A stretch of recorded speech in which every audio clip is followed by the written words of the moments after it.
Next up is a sense of danger and suspense.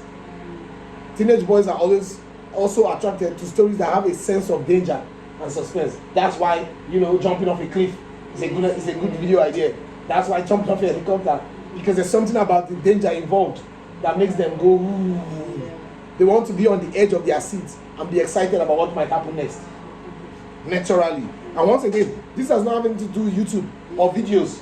This is the psychology of teenage boys. This is not a YouTube breakdown you're watching. This is a prompt about just telling teenage boys what gets their brain. And that's what you're finding out. And you see this with all those movies that are very successful. It has all of this in it. And so they understand that very well. Before even writing this, I had taken notes of some by myself, and almost all of it was there. So when I saw it, I was like, oh, I'm paraphrasing it to the term that they are using. And I was like, oh yeah, I already wrote danger. I was like, danger. Because I was doing it for my head before. I was like, wait, ChatGPT. So I always forget that I can ask this question, some of these questions to ChatGPT. So I was really trying, cracking my brain. And I was like, let me just ask ChatGPT and let's hear what he has to say, and then we'll mix it together. So a sense of danger and suspense. They want to be on the edge of their seats and be excited about what might happen next. And so every story we then tell stories about this. And we know that if the story involves this, we know it's spectacle. We know that's the story time version of Mr. Beast video. Because to do it as live action, it costs a lot of money to then try to involve this. Fortunately, we're just telling stories. We just have to tell stories that involve this. And we know that we're doing our best. As we know that this is Mr. Beast level content, story time version. People used to tell stories of, oh, I went to this, maybe they were not retention conscious, maybe they didn't tell stories, they didn't even know the audience is. Maybe, when we have all this understanding, then we, on top of it all, we then even understand the audience specifically to know what is spectacular to them, what busts their brain. And this is what busts their brain. You understand what I'm saying? And so for doing this, when we start telling the stories that involve all 8 of these things, we are telling Mr. Beast story, we are like story time version of Mr. Beast. Because that was what Dream was, Minecraft version of Mr. Beast. Because he took all those elements, literally all, he didn't leave anyone. He took all of them and took it to Minecraft. And so we're taking all those elements, not just from we're not taking it from Mr. Beast, we're taking it from understanding the audience, understanding Mr. Beast, draw all those elements, and we're presenting it in a whole new niche too, story time. We're coming to the story time, and we're not just telling stories, we're telling crazy stories, extreme stories. We're not telling stories, we're changing life. So we're taking that to story time. So it's not Mr. Beast. It's just that we're taking those things Mr. Beast understood about his audience, and we're taking them to story time to start telling them these are stories. And this truly does have potential someday to become like a trend that people follow, because it's an inexpensive way of delivering a spectacle. It's like, oh yeah, spectacle is too expensive. What we then did was to go for storytelling, heavy on storytelling and less on spectacle. You understand? Because if we're going to tell spectacular stories, we're going to spend money on production value.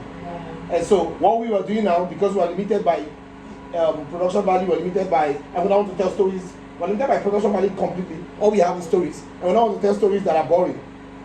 And so we then think, wait, how about we tell those spectacular stories? We just tell them as stories, and then find elements of storytelling that are narrative storytelling that makes them so engaging and make people pay attention. And so the last one is a sense of triumph and victory. We talked about this one too. That sense of like it worked. Let's go. Teenage boys want to see characters that triumph over obstacles and find victory in the end. That always, they want to see the main character's hard work pay off. That's why they're going to do that for years. They want his hard work to pay off. They will put in themselves on the line to try to watch that video. So like in the ending, Phidias does actually hug Elon Musk. It's just natural in them. You understand what I'm saying? And so, you see that with the SMP in terms of all those conquering, blah blah blah blah that they're doing, and then they put the flag, in that part of the Minecraft server or whatever. That sense of triumph, and so all these elements put together makes for a spectacular story. So Mr. Beast takes a spectacular story, then plays it out in real life. What we are doing and will do and are committing to is taking that story and just telling it to the audience directly. Funny thing is that it begins as a story. So we are taking it at its rawest form. Mr. Beast in the past and continues to take it as a story and then turn it into an activity that he actually goes ahead to do. We're taking it as a story and presenting that story to the audience. You understand? So what we're doing is not even really, we're not shifting, trying to mask package it as a story. No, it often time it always begins as a story. For Dream, for Mr. Beast, for everybody, for Bernard's Lab, it begins as a story. Then they turn it to a YouTube video. We're taking it as a story, then presenting it as a story. It always begins as a story. When they have the people they have in their team, the people they have in their team and all those things, they don't just come and say, okay, Mr. Beast does this person does this. No, they have this outline of this great adventure of going to Antarctica. That's how it starts. Then they take it and then present it properly between themselves. So they then present it between themselves. Like, okay, so what are we going to do? Let's take this aspect and make this aspect this. Then okay, Jimmy will do this person will do this. So it begins as a story, an outline that makes sense, a story that teenage boys will enjoy. That's what plays in the head of all these top creators. All right, now let's go make it into a YouTube video. And we are saying, no. How about think of it as a story, and then we package it as an even more interesting story and go direct. That will cost you no money. Because you took a great story. It means that it's the story you know that is interesting in story. If not, you just make videos with your friends. No, but you know that the reason they click on your YouTube video is to see the story of camaraderie, friendship, action and adventure, triumph, mystery, humor, tension. That's why they will click. You're not playing that out in real life, which means the real power is the story. It means that a person would watch a story that is just narrated like that versus friends who don't have any story involved with them. You understand? Which is why ordinary vlogs are dead, because it's just you. There's no action adventure today. There's none of your friends. There's no friendship or camaraderie. There's no tension. There's no nothing. I'm out. But if you made a video that had all those things, and it's just you narrating a story about those things. Oh yeah, tell me about that story. It's the story. You understand what I'm saying? Apparently. And so I was able to I made a list of all of that, and then I put together for us in general what matters. So I took some things from the teenage, spectacular, the things that is the elements of story that are spectacular for teenage boys, and I mix it with the elements of things that makes for an engaging story. It's still the same thing. There was just like two differences.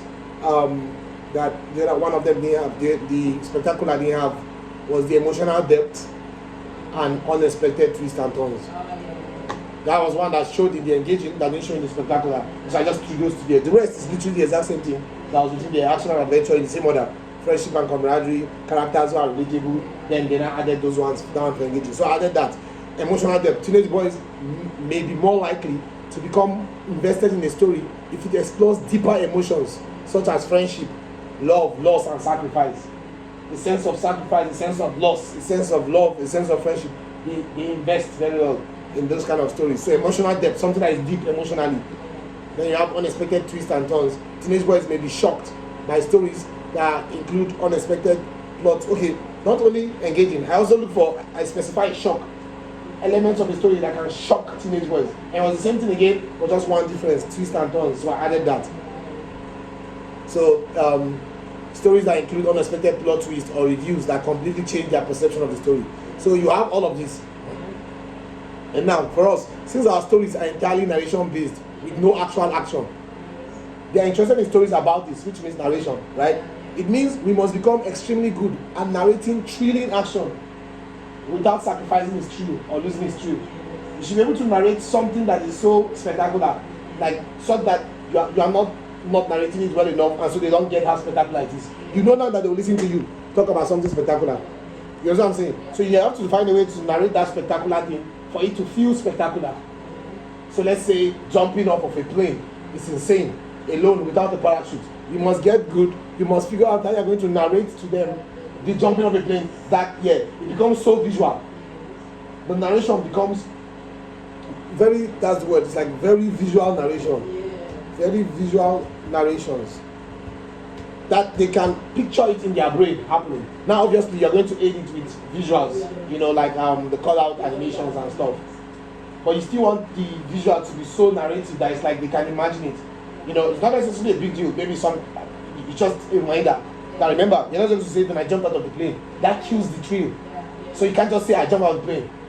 And so I stood at the front of the plane, my leg was just before this, and I could feel the breeze, the wind in my brain, deep inside, you're making them visualize it for themselves. Once you get that, I genuinely believe you've just figured out a way to skydive without paying for skydiving. Because you're going to give people the feeling of skydiving, they will enjoy the thrill of skydiving, and you're not skydiving in that moment. And you were able to get at least more than 60% of the exact same feeling in the viewer. The viewer will still feel that same thing with you, even though you did not watch it happen. And that's a game changer, because that means you no longer have to spend millions of dollars to do that thing. You can talk about doing it in a way that almost is like people are doing it, you are doing it, that the viewers enjoy watching you talk about it almost as much as they enjoy you doing it. That's serious next level. If viewers can enjoy you talking about it almost as much as they can enjoy you doing it, that means doing it becomes not a compulsory thing, an essential, considering how expensive it has become. Also, there is no limit to what you can then do, because you are talking about it and giving that feeling, which is what books were anyways, which is why books have gone further than movies when it comes to fantasy. There are more fantasy books than movies. Why? Because the movies have to actually spend money to show that fantasy. Movies just have, whereas the books, they just have to narrate it in such a descriptive manner that you are experiencing the fantasy. So this really has potential, and it's something that I should not even ever stop. Even if alone I'm not able to figure it out, I have to keep driving it until I'm able to find the people who can. And some of the people who can are novelists. Because now you are thinking like a novelist. You are thinking like a novelist. A novelist is able to sell out books about things that are not actually happening, and people enjoy it so much like it's happening. So you will be able to, you have to think like a novelist to be able to narrate a YouTube an experience, an action and adventure that is not happening, and people enjoy it as though it's happening.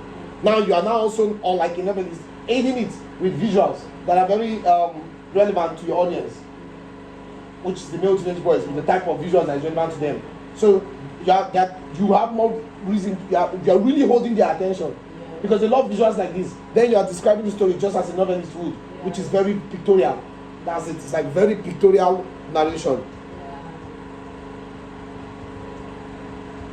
Like it's so pictorial, like a person hearing can picture it. So yeah, there is that, and then so I have the list of all of that. I have them. Then I now make them into a checklist, just their titles, and then accompanied with what we wrote. So like for humor now, I broke that humor into funny situation, funny dialogue. I'm specifying. You understand what I'm saying? That's the elements that the video should have. Emotional situation, emotional dialogue. Those 4 things we had yesterday. Now I fill them up. Danger and suspense, triumph and victory, unexpected twists and turns, friendship and camaraderie, action and adventure. So when we take a story, we're looking at these things. Does the story fit into all this? Does it have all this? If it has these elements, no worries. We'll make our video, we'll tell our story, we'll make the editing as good as we can make it, and then we let that go. And whatever the outcome of it is, the outcome of it that it can be. You know what I'm saying? So then what we were saying yesterday, we asked